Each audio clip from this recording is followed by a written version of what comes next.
Hello and welcome to the special discussion on Budget 24-25. We have with us Rathin Roy, who's a distinguished professor at the Kautilya Institute of Public Policy, Kautilya School of Public Policy.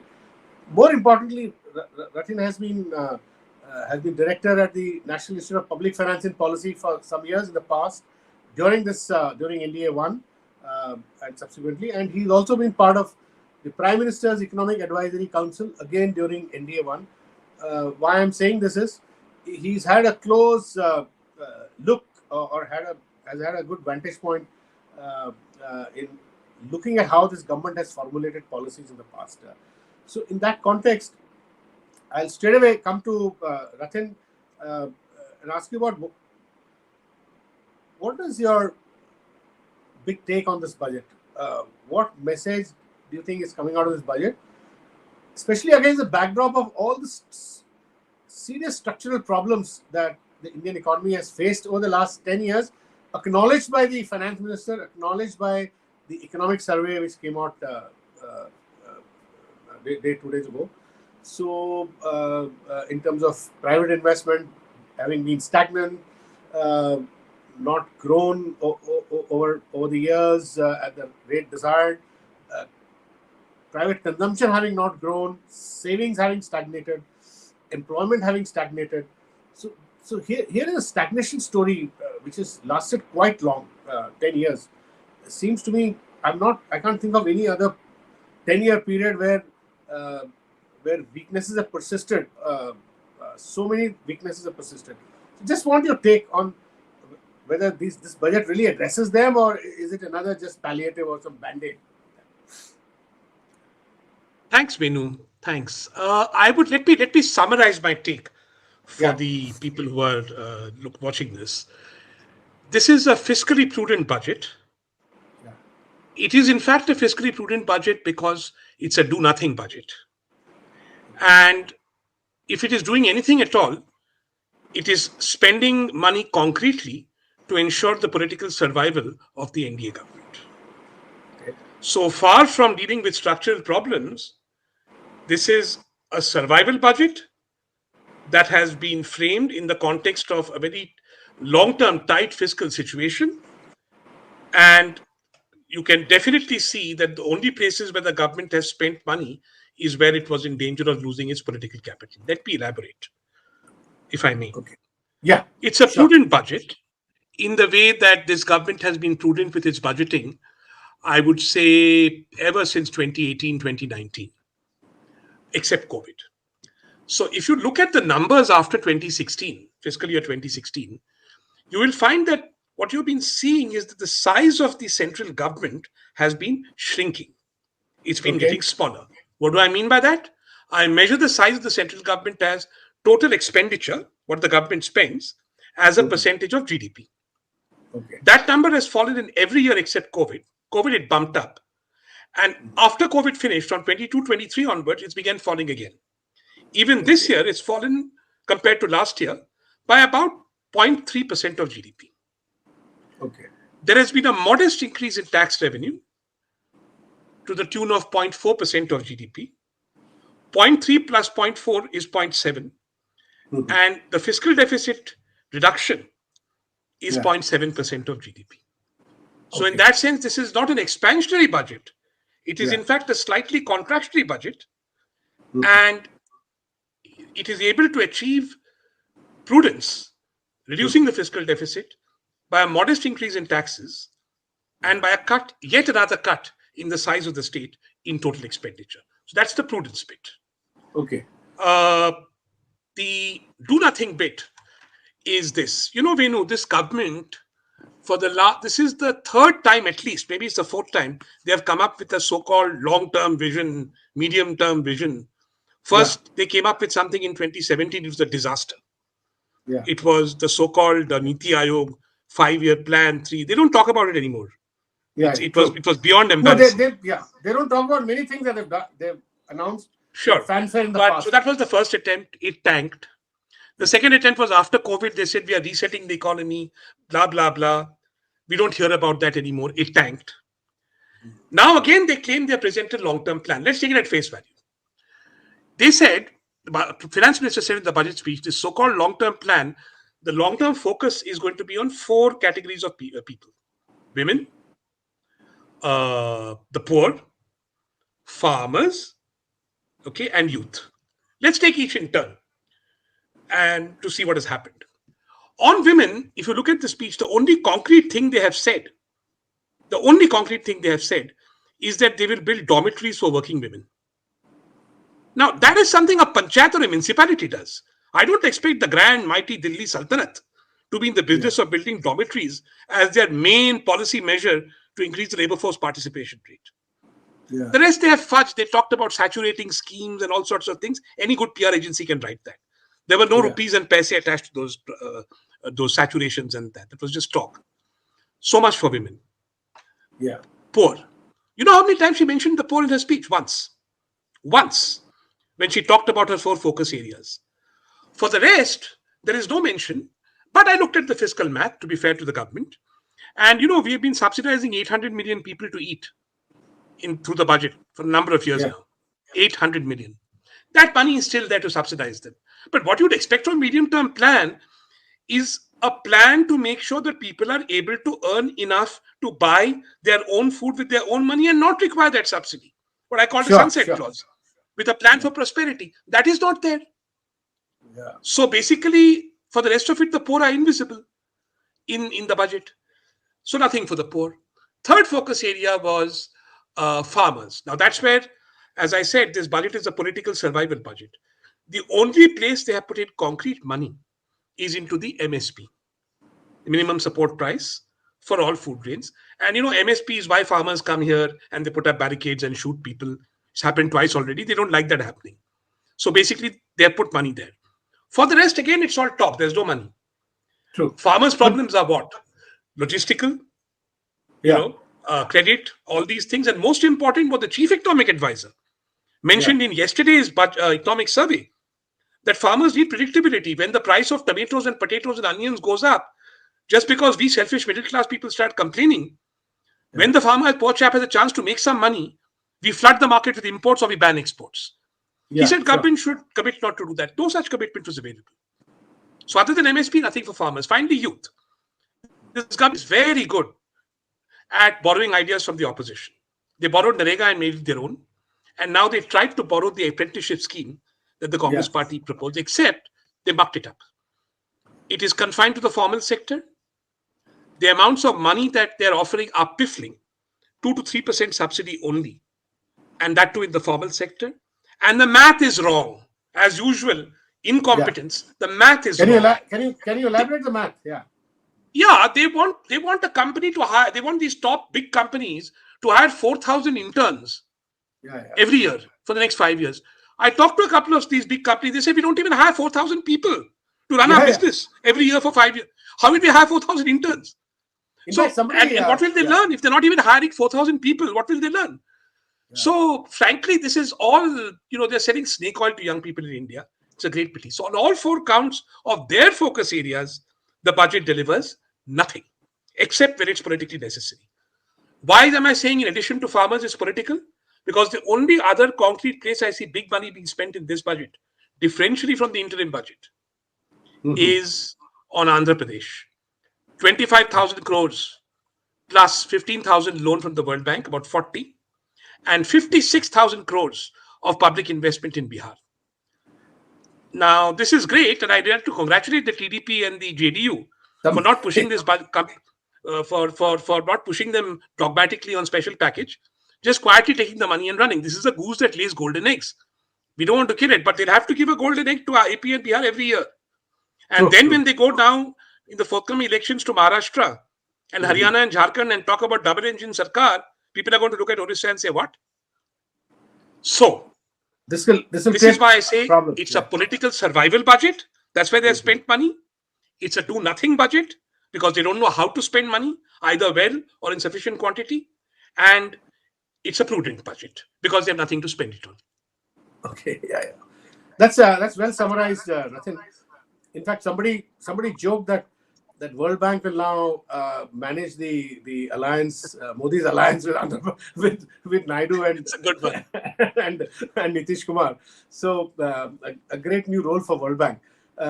Anyway, jokes aside, so it's very interesting you're saying this, Rathin, because this government has in successive budgets, there's a lot of big words, a lot of noise, a lot of big numbers being thrown. But in the end, you're right. They actually, their overall expenditure does not increase so much even in real terms, right? So at the end of it, what remains is a lot of noise. And then, as you said, they divert much needed expenditure in areas which are politically very, very, very necessary, right? So, but here, Rathin,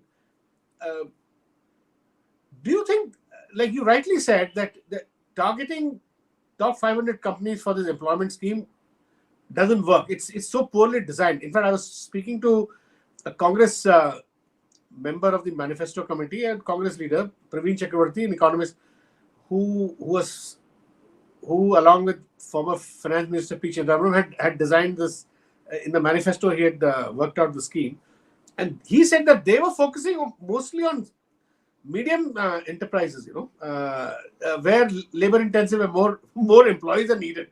Employees with reasonable, like even semi-skilled ones can be, their skills can be honed, and also service sector. There are a lot of services which are crying for, health services, education, even in law and order.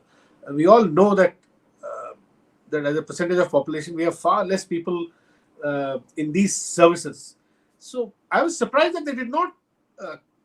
They went for this top 500 companies, and they're not looking at services, even government services like ASHA workers, or strengthening the health workers within the government, within government institutions. This seems so obvious. Why do you think it didn't strike them that apprentices or interns can be hired in a wide variety of services and small enterprises?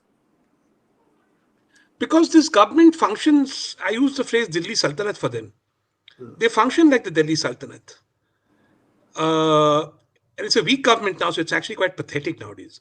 Yeah. They do not consult except those who want to approve. Now, today I've been on various TV studios. The entire private sector of India is saying what they say every year. Path-making budget, 10 compassion. 10 on 10. Why? Because they're afraid. Also, we have an rent-seeking, rentier capitalist class in this country. They don't make money legitimately. Everyone has something to hide. BJP knows that. So they're scared that they'll be caught and people will do something to them. So they're all brown-nosing the government. So the government doesn't get advice. It gets brown-nosing. Indian bureaucrats' vision of modernity is Niti Aayog. Which has a lot of, nowadays, you have a lot of rich people's children go abroad. They get degrees from Warwick University or whatever. And then they come back and, they dress up very nicely and they work in Niti Aayog on aspirational districts. So that is the government's idea of modernity. They have taken that idea of modernity and transplanted it to the Indian scene. Rather than worry about stuff like the real things that India needs, as you're saying. Law and order, MSMEs, right? Informal sector activities, manufacturing for people who earn the minimum wage. Real stuff. They have gone into this flaky idea of sort of, interns, like they see Niti Aayog with degrees from, as I was saying, Warwick University, floating around the big companies in air-conditioned offices, looking posh and creating more big companies in air-conditioned offices. I can't really give you a better explanation than that for a government that has neither the field experience of what it is like to run an economy or the private sector, the bureaucratic ecosystem that is able to reach out to people who do know these things. Very often politicians don't, and get their advice in to construct and plan effectively, and a complete fear of being shown up for incompetence, which then leads to serial incompetence. So Rathin, I suspect that this government would have just consulted some of the top 200-300 companies. It's easier to just talk to them on the phone and get some, as you said, they are always ready to make promises. All CII, FICCI, always, they never say no to the government, right? So, and that's been the story for many years. So and I remember Nirmala Sitharaman at least a half a dozen times the last 2-3 years telling CIF, the big guys, yeah, who have now agreed to take this internship program, that why aren't you investing? You're not doing the heavy lifting. You are not doing your share of investments, which the Eco Survey also captures. On one occasion, she also told these big industry guys that you're like Hanuman. Hanuman does not realize his own strength, the massive power that he possesses. You guys don't realize your own strength. You're not investing, and so a lot of mythological parallels have also been used in this interaction between this government and the big industry. And as you rightly said, the big industry keeps saying yes, we are going to invest, and they've been saying, they're running this circle around this government for the last 4-5 years. We are going to invest maybe next 6 months. So I've even heard business channels asking the top CEOs, you've been saying next 6 months for the last 3-4 years, but you're not investing.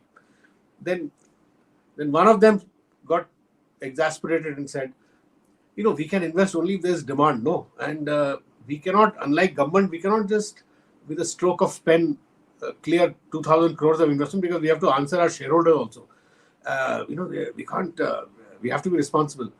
So this reminds me of something that you said on CNBC. I think yesterday. You said that the private sector, if it is able to make more profits by selling less, why won't it do that? Why should they make more investments if they can make more profits by the current level of investment by even selling less? So now, and Nirmala Sitharaman has been saying that it's a national duty to invest. Now, how do you read this interaction between the finance minister and the big industry? I find it, at one level, I find very comical. I mean, if you see the pattern of their interaction, discussions, and the content of the discussions.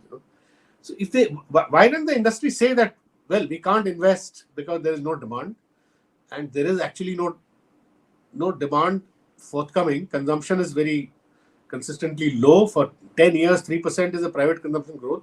So why can't they speak the truth? Well, I mean, what do you think? I mean, why does the Indian industry not speak the truth? Well, the answer, as always, is different for Ambani, Adani, and Tata, for the three Gujarati companies, and for everybody else. For the three Gujarati companies, the answer is very much that they are in a symbiotic relationship with the government. And in that symbiotic relationship, they invest in areas where they wish to. Much of it now abroad, but also in infrastructure, in ports, etc. But that symbiotic relationship means that they have an investment terrain. It means actually two important things for the economy. They have an investment terrain where their risks are much lower than anybody else. Okay. Right? Because essentially, the business of investing in crony capitalism is not about making profits through output. It's about making profits through rents. Okay. And if you're given monopolies and if you're given tax breaks and concessions, you make rents. That's the business our crony capitalists are in. But that works for only a few cronies, no? What about the broad? No, I said three Gujaratis. That's it. Okay. People often forget Tata is the third Gujarati. That's three. Yeah. And remember, no Tata company turns a profit in a normal year except TCS. So their business acumen also is in doubt. Anyway, then there's a second category. Now, the second category, the problem is that they have also, when they have made money on rents, and particularly during COVID, they learned that the way to make money is to produce less, by which I mean what? Take the auto industry. Demand for high-end cars is booming. Demand for low-end cars is stagnating. What do? I make high-end cars. To make high-end cars, I need less capital outlay, less labor. So I go debt-free. I reduce my debt, right? Clean up my balance sheet. I don't hire more people. I make fewer high-end cars at a higher profit margin. I make money. And this has been happening in sector after sector. Because, as I've been saying for a long time now, and this I realized when I first came back to India 15 years ago, when I went to Bombay and I said, why are leading indicators of the economy all automobiles and air travel and FMC and all? The reason for that was very simple. If you exclude the poor, let me be very generous and say 500 million people in this country are so poor, they're not part of this game. Then then there are 200 million people who are in this, fast moving, what I want to call the high frequency indicator game. Cars and malls and PVX and PVR and Indigo and all that. Okay.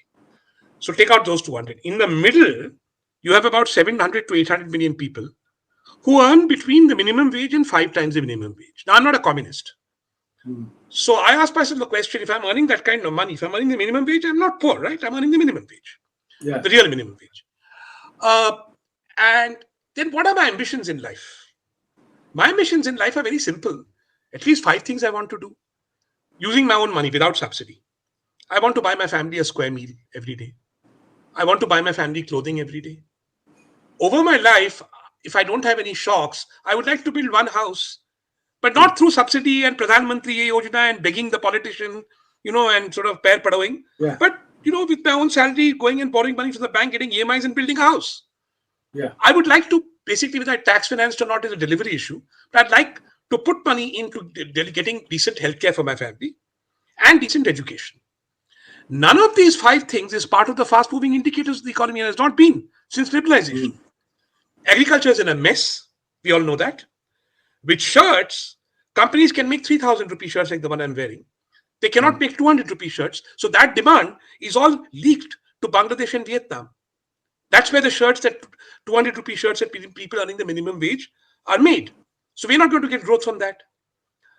Housing, there's housing in Gurgaon for rich people. There's very little housing at the 10 to 15 lakh ticket area. And there, the biggest constraint is land, which is eminently solvable because the biggest landowner in India is the government of India. But they don't choose to put their land into housing, which is the constraint, so that commercial proposition, 10, 15 lakh housing units can be built and EMIs can be taken, which is real capitalism. Then you have education, which is a mess. And you have healthcare, which is obviously for the rich and not for the poor. So if 5 areas where people earning the minimum wage have demand are not generating output, and they're not constituting 60 to 70% of our growth, then obviously our growth is going to peter out, which is what is happening here. Because there's only so many air conditioners and Italian kitchens that you can produce domestically and buy. So consumption is lagging GDP, but consumption of poor people is lagging GDP. And because consumption of poor people is lagging GDP, consumption of the slightly less poor is suffering because wage rates are constant or declining. And therefore, what are they doing? To try and maintain some kind of lower middle class lifestyle, they're going and borrowing money. Consumption borrowing, right? So this is, this is not uncommon in the history of the world. This is, in fact, the default. This is what happened in the Philippines, in Thailand, in Turkey, in Brazil, in South Africa, in every failed economy that we call permanently stuck in middle income. That the transformation of prosperity that you see in South Korea, in China, in Ireland, in the successful countries, that's very exceptional. In India, I always hope you're suggesting that we would transform. That window is closing now. And this government, like Muhammad Shah Rangila before the Battle of Panipat, is sitting there and producing budgets and saying Viksit Bharat and, interns like Niti Aayog. There is no plan to deal with a serious structural problem.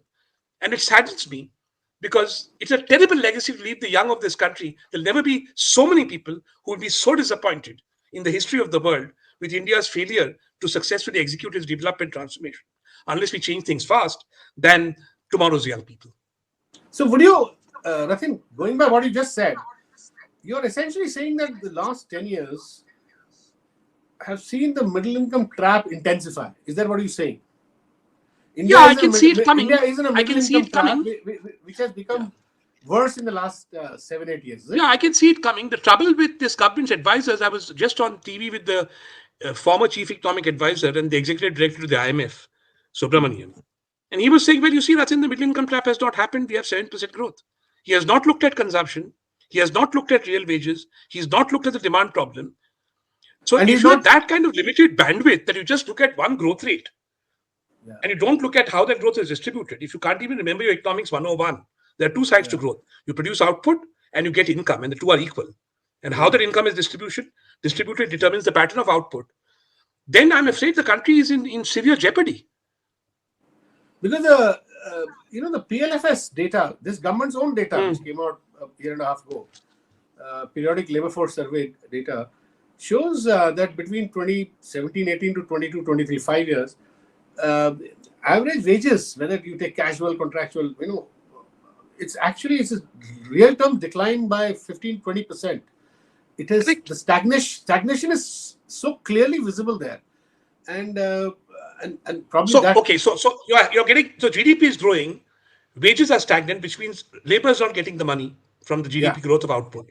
Yeah. Companies are going debt free, banks are not lending, so capital is not getting the money. So where is it going? It's going to profits. And then where are profits going? They're going to the stock market. So stock market is booming because profits are going up. But neither labor nor capital is being utilized and paid to make money. That is the most unvirtuous growth cycle I can think of. And I think it is extremely short-sighted, arrogant, and insensitively inconsiderate and unprofessional, frankly, to say that just because India is growing at 7%, and let me tell your viewers one more thing. India's aspirational growth rate of 7% is the lowest aspirational growth rate that India has had in this millennium. This is the next question I was coming to. Economics. This is the question I was coming to next. The economic survey talks about 6.5 to 7% medium-term growth, projection. Right now, the budget itself projects a nominal growth rate of what 10%, 10 to 10.5. If you take inflation at 4, again 6.5 or thereabouts. Isn't that a very low ambition according to you? Of course it is low. I mean, just by the Prime Minister's ruling, the Prime Minister's pronouncements about Viksit Bharat and developed country by 2047. Do the math. Use compound interest. All your viewers can do it if you've done compound interest. Take our GDP, grow it by 7% every year, compound it. You're not going to be a developed country by 2047. You're going to be at about $14,000. I'm assuming everything works fine, huh? You're also assuming that the exchange rate remains more. Let that be also. Just give it compound interest, assume a frozen exchange rate. You're going to hit $14,000. $14,000 is not a developed country. It is slightly more than half the minimum you need to be called a developed country. Okay? And it is where Brazil is, it is where Mexico is, that is where we will be 20 years from now. That means what? When I mention Brazil and Thailand, you'll have $14,000, but you'll have every problem that a poor country has. That's what a middle income trap is. That's what stagnation is. You'll have lots of rich people, $14,000. Like when I lived in Brazil, you'll have people visiting each other for dinner in helicopters, but you'll have slums, you'll have malnutrition, you'll have bad education, you'll have bad healthcare, you will have terrible roads, you will have horrible infrastructure, you will have corruption, and you will have social tension, and you will have law and order problems. Like South Africa, like Brazil, like so many other countries which have walked down this road. So I'm afraid that will not do the trick. So we're not getting growth, we're not getting inclusive growth, we're not getting demand, we're not employing people, we have a demographic bulge coming, we are failing the youth of this country. So Rathin, when you were part of the Prime Minister's Economic Advisory Council, I remember you used to talk about these problems, but was there any traction within the system when you made these? When you gave those people, the policymakers, the experience of the other countries that you're talking about, the middle income trap. Was there any? Was there any response to the risk of this middle income trap? To be fair, the then current chairman, very meticulously forwarded everything I wrote to PMO. It then went to that black box, and later by accident, I only got to see one note that some IAS officer, some bureaucrat had written in response to me. Okay. And it was the usual feel-good note saying all this is not going to happen. So you see, it's not enough for one person to say it or people outside to say it. If a government is so insecure and does not have access to a wide circle of policy advisors, let me not take Gandhi's, let me take Mr. Vajpayee. Mr. Vajpayee, through Mr. Brajesh Mishra and others, had access to a very wide cohort of people. Therefore, it was actually possible to put things to him without him feeling insecure. When you have no such access and you're completely reliant on a bunch of Gujarat cadre bureaucrats and their joint secretaries to filter information and give it to you, bureaucrats adapt. They know that you don't want to hear bad news. They will not give you bad news. In some cases, as when that stupid idea to do sovereign borrowing in dollars came, I managed to stop it. Yeah. But I just managed to stop it. With terrible consequences to the bureaucrat concerned then. But I just managed to stop it. Sanity was seen at the last minute. But I was not able to get these structural things across because, in my view, and I think we need to close soon, so I'm conscious. So I'll just say one thing, which I have said, including the Prime Minister. You need to invest your political capital in places where you want your legacy. The record of this government is that there is one ministry in this government that works very effectively and efficiently because there is political capital in it. That is the Ministry of Home Affairs. Every single manifesto commitment of the ruling party, the majority part of the coalition, has been fulfilled. The Home Ministry has kept all its They have promises. kept every promise that they have made on that count. And they have also, I'm sure they will do the Uniform Civil Code too. It's the last remaining outstanding promise. And they will do it as well. And good luck to them. I mean, it's fair enough. It was in their manifesto. They were voted in. They have every right to do it. But on the economic front, if you look at their manifesto, it had nothing. It still has nothing. It has empty slogans. And there is therefore an unwillingness to invest political capital. Let me give you the example of disinvestment. What government that claims to be even marginally competent, I'm talking about FY 2019, will budget to disinvest 1,75,000 crores and disinvest 15,000 crores? You budget for 1,75,000 crores, you disinvest 15,000 crores, and nothing happens. There is no accountability of anyone in the finance ministry for that screw up. Now you're pretending that you don't want to disinvest. You've suddenly become a communist. And you've decided public sector is very good. There's a reason for that. 4 years ago. Pardon? So, Rathin, there's a reason for this. Why privatization, disinvestment? The reason is that they are not competent to disinvest. Disinvestment is not like, running the police and locking up people. Disinvestment, and you can't do it on a note sheet or with the ED. There are two players involved, and both, unfortunately, are equal. If people don't buy your disinvestment, they will not buy your disinvestment at the price you want. Therefore, you have to structure it carefully.